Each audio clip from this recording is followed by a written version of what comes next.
친구들과의 즐거운 만남을 보내고 다시 홀로 된 그때 공허함과 서글픔을 느껴본 적 있나요? 홀로 남겨진 그때 외로움이 찾아오면 여러분은 어떻게 하나요? 안녕하세요, 지경입니다. 오늘은 외로움과 고독에 관해서 이야기해 보려고 해요. 이번에 제가 인사이트를 얻은 책은 헨리 나우엔의 영적 발돋움이라는 책입니다.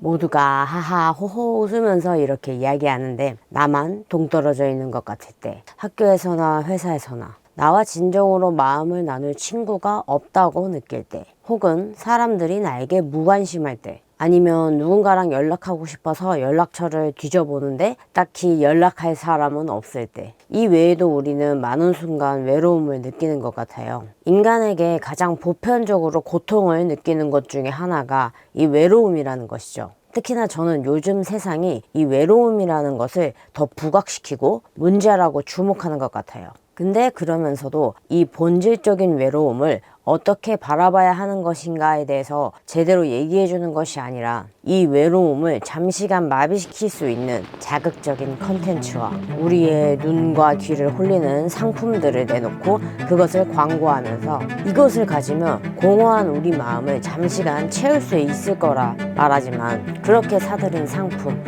옷이나 신발, 가방, 인형, 아니면 전자기기 같은 것들, 이러한 엄청 많은 상품들이 방 안을 가득 채웠어도 외로움은 또다시 찾아오곤 하죠.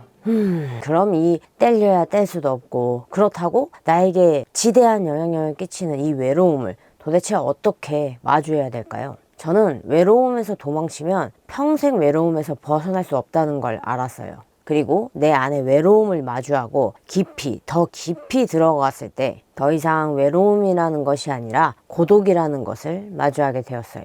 이 고독이라는 단어는 은둔자라는 단어와 함께 혼자 있다라는 뜻을 가진 라틴어 솔루스에서 유래되었다고 해요. 그러니까 이 책에서 말하는 고독은 물리적으로 떨어져 있는 것에 좌우되는 것이 아니라 내적인 소양이나 태도라고 말합니다. 이 고독과 외로움의 차이는, 이 마음의 고독을 가지고 살 때는 다른 사람들의 말과 세상에 주의 깊게 귀 기울일 수 있지만, 외로움에 쫓겨 살 때는 자신의 갈급에 필요한 즉각적으로 만족을 줄 수 있는 말이나 사건을 고르려 한다는 것이에요.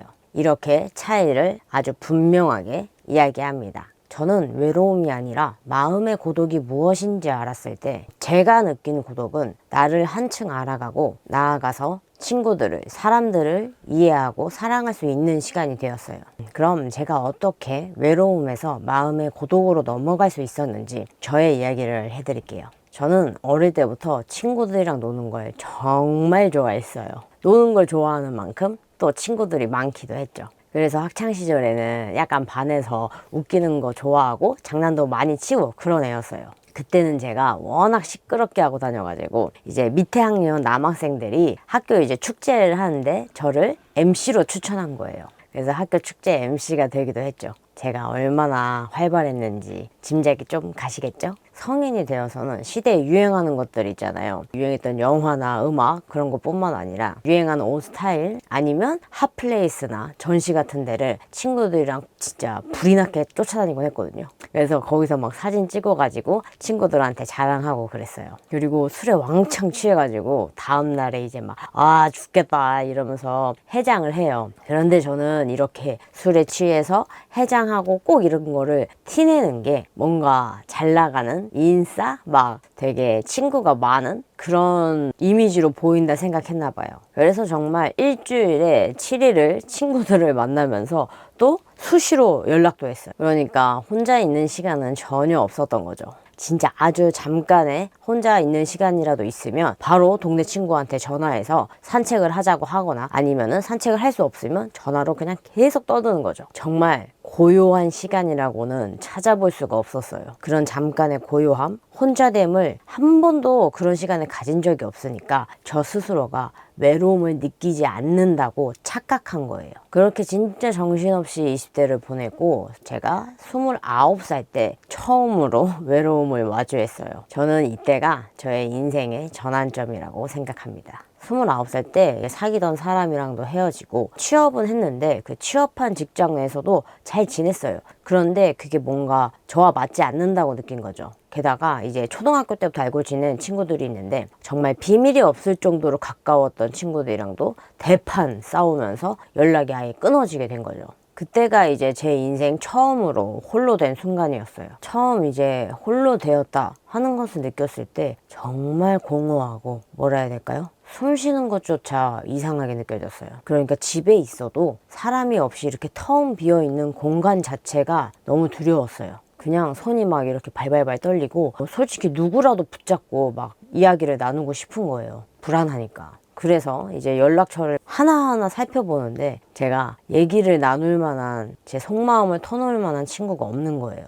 나는 괜찮은 사람, 나는 잘 나가는 사람 이런 이미지로 보이고 싶었으니까 약간 이런 나의 나약한 모습, 못난 모습을 보이고 싶지 않았던 것 같아요. 제가 솔직하게 말하지 못했던 거죠. 그래서 그때 처음으로 정신과 상담을 받기 시작했어요. 혼자인 공간이 두렵고 근데 그렇다고 낯선 사람들이 많은 곳에서도 불안한 거예요.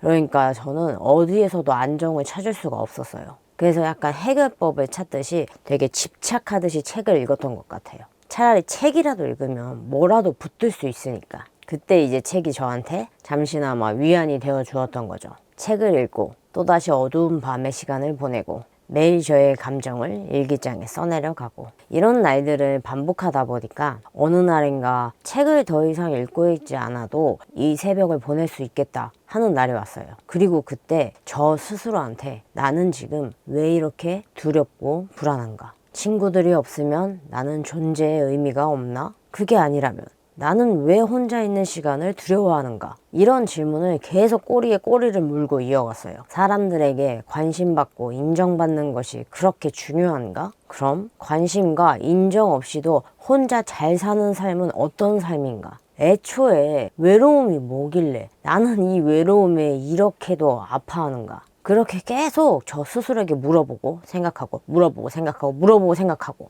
이거를 계속 반복했어요. 이렇게 반복하는 시간을 보내는 동안 약간 저의 과거가 이렇게 주마등처럼 지나갔거든요. 친구들에게 잘 보이려고 과시하던 나, 그리고 사람들을 웃기려고 내 친구들을 깎아내리는 장난을 치던 나, 그리고 결국 방 안에 이렇게 혼자 된 나를 보면서 아, 내가 그렇게 사람들에게 관심을 받고 인정받으려고 발악했고 유행을 따라갔고 이것저것 사들이면서 내 마음의 공허함을 채우려 했던 그 모든 것이 그냥 다 헛된 것이었구나 하는 걸 알았어요. 그러면서 진짜 많이 울고 자책도 스스로 많이 하고 제 주변 사람들한테 미안한 마음이 엄청 많이 들었죠. 제가 과거의 저를 막 보는데 제가 너무 별로였거든요.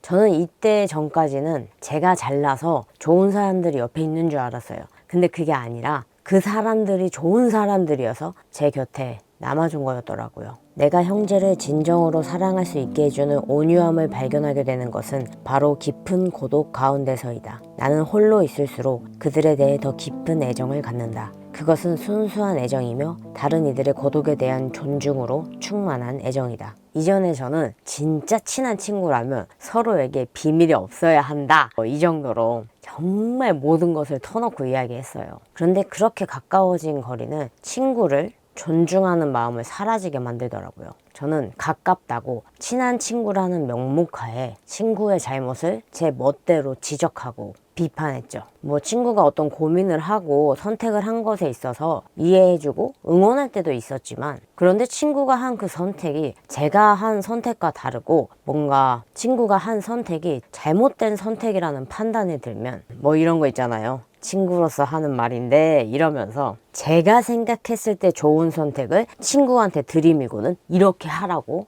떠밀었죠. 그리고 이렇게 떠민 것을 친구가 받아들이지 않으면 굉장히 답답해했어요. 아니 얘는 왜 더 좋은 선택이 있는데 왜 이렇게 안 하는 거지? 이러면서 지금 와서 생각해보면 제가 더 답답한 인간이었는데 말이에요. 이제는 친구들과 연락하는 것도 줄고 만나는 횟수도 정말 현저하게 줄었어요. 하지만 그렇다고 친구들이랑 멀어진 것 같나? 하면 또 그건 아니에요. 정말 솔직히 더 친구들을 이해하고 더 사랑할 수 있게 됐거든요.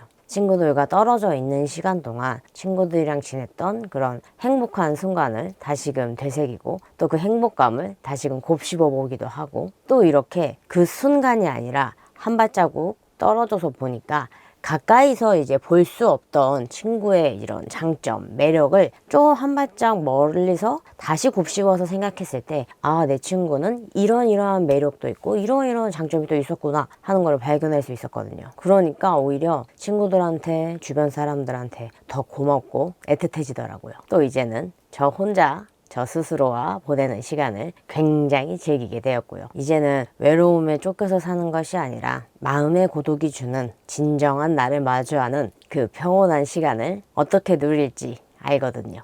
근데 그렇다고 외로움이 저와 완전히 이렇게 막 단절되었다는 건 아니에요. 이제 고독과 외로움이라는 게 있으면 외로움과 중심 그리고 고독 이거를 계속 왔다 갔다 하면서 나아가는 것이 제 삶이라고 생각해요. 저는 영상 보시는 분들도 다른 외부의 것, 책이나 영화 도움을 받을 수는 있겠지만 그런 것에서 계속 답을 구하려고 하지 않으셨으면 좋겠어요. 저는 그런 것보다 여러분 안에, 여러분 내면 안에 있는 보루, 그 나의 답을 찾을 수 있으면 좋겠습니다.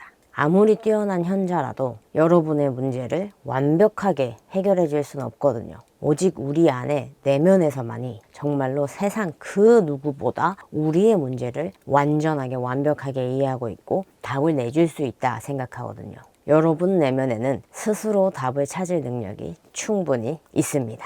그럼 오늘 영상은 여기까지 할게요. 항상 영상 봐주시는 분들, 구독자님들 감사합니다. 축복합니다. 다음 영상에서 만나요. 안녕.